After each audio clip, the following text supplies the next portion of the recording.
Hey everyone, I have a few videos for you guys today. I'm going to try not to ramble, but we'll see if I do. The first is going to be a haul, the second is going to be a book review, and the third is going to be me talking about my Christmas TBR basically a month and a half early because I am that excited for Christmas, which I know like so many people say they aren't going to try to get excited until December 1st, and especially living in the States, like we have Thanksgiving before we even have Christmas, but I'm just that excited, and I honestly have enough love for both holidays that I can start being this excited for Christmas and not get tired of it until Christmas. Okay, so haul first, and I'm going to talk about these in order from least excited about to most excited about, but I'm actually excited for all of them. So first we have Antony and Cleopatra by William Shakespeare. This was a folder edition that I did not own, and also that my library didn't have, and I'm weird about Shakespeare. At this point in reading Shakespeare, it's like I have to read a folder edition. I have one non-folder edition, and I actually quite like it, but I still don't like it as much as these. I love these with all of my heart. And they're so pretty. So anyway, yeah, didn't have it. Library didn't have it, and I'm supposed to be reading it for a ShakeTube. I forget what week. I don't know, like, and I'm super behind, so that's why I'm not really sure. I am like 8 plays behind or something, some nonsense like that. So either we just read Macbeth, or we're getting ready to read Macbeth, in which case we're reading this next Friday. Not really sure. So yeah, anyway, I'm really excited. This is one that I haven't read because I didn't own it. My library didn't have it in the edition that I liked, so I now have this in my possession, and I think now I have a little over half of these folder editions, which is awesome, because I think I counted, and I need 17 more of them, or I guess 18 if you include Midsummer Night's Dream, even though I own that in another edition. But anyway, excited for this one, and I'm going to try to catch up on how behind I am on ShakeTube this week. I'm going to try to listen to either 1 or 2 plays today that I have on Hoopla, and then I'm hoping to listen to 2 tomorrow, 2 on Thursday, and maybe 1 on Friday, but I'm not totally sure if I'll have time based on my schedule on Friday, but we'll see. But anyway, that's not what this video is about. Next, and I am so excited about this one, this is Mystery in White, a Christmas crime story by J. Jefferson Farjan? Maybe? Not totally sure. If anyone knows how to pronounce that name, please tell me. But it's so cool because this cover looks so much like Murder on the Orient Express. Like, here, I'll give you guys a look. Here is my Folio Society cover of Murder on the Orient Express. And then here is this one. That's so cool. Excuse me. Sorry about that, you guys. So what made me get this? I got this from the library. And yesterday, Kate, Howe, and I were voxing, I guess is the verb for that. But we were on Voxer, and we were talking about these, which are the British Library Crime Classics. It's a whole series of classic crime stories that the British Library has republished.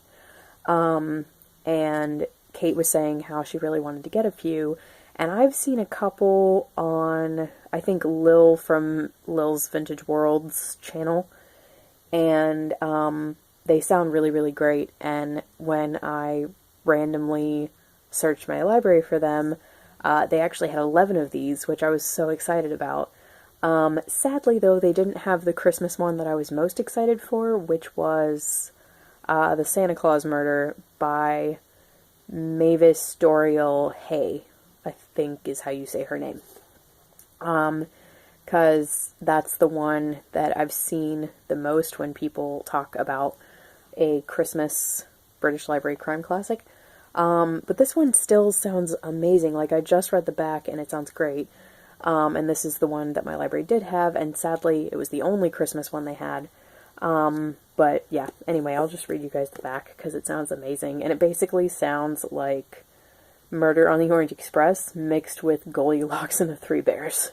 Okay, so on Christmas Eve, heavy snowfall brings a train to a halt near the village of Hemmersby. Several passengers take shelter in a deserted country house where the fire has been lit and the table laid for tea, but no one is at home.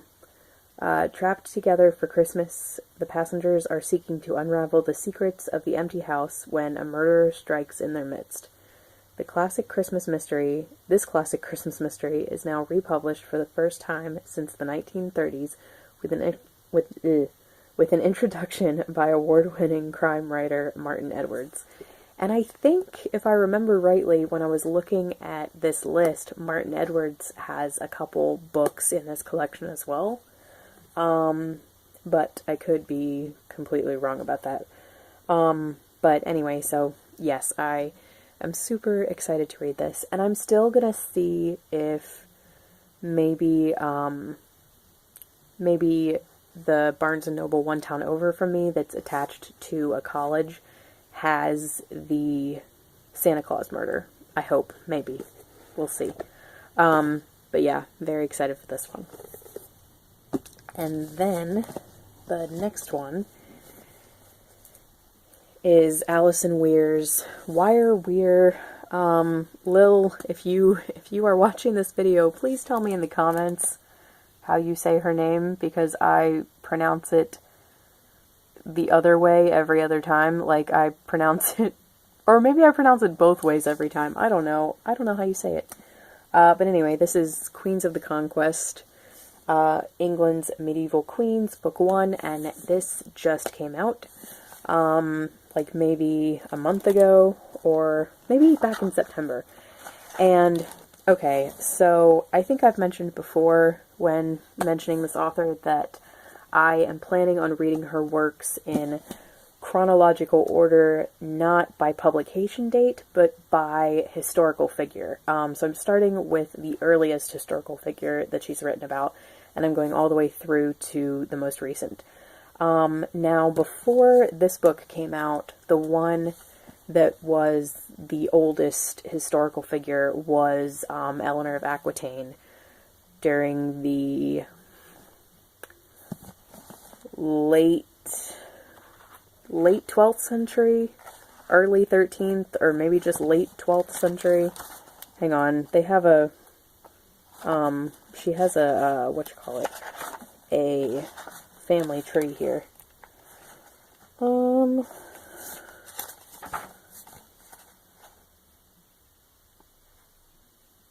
Okay, so